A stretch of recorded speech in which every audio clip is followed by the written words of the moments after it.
আমি একটা আজার ফাটতে শুনবেন না দাদা, শুনলে না শুনলে আমার কিছু নাই, আমি কই যাবো।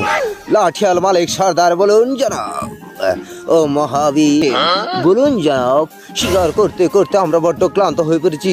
ওই দেখা যাচ্ছে সামনে একটি বৃক্ষ, চলুন ওই বৃক্ষের নিচে গিয়ে আমরা বিশ্রাম করি। হ্যাঁ তাই চলুন জনাব। কি এই বনের মাঝে শিশু কেমন করে এলো? আমার দিকে চেয়ে এমন খিলখিল করে হাসছে কেন? লাঠিয়াল মালিক সর্দার আপনি বলুন, এই শিশু এই বনের মাঝে কেমন করে এলো? ওহো সেনাপতি বীর কাশেম আপনিও বলুন, এই শিশু এই বনের মাঝে কেমন করে এলো?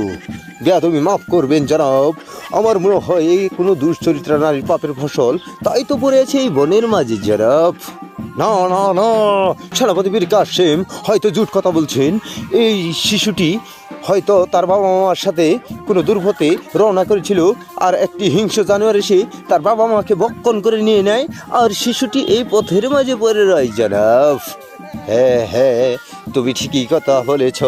হয়তো এই পথে আর বাবা মা কোনো দুর্পথে রওনা করেছিল, আর কোনো হিংস্র জানোয়ার এসে তার বাবা মাকে বক্ষণ করে নিয়ে নেয়, আর তাই তো পড়ে রয় এই শিশুটি এই পথের মাঝে।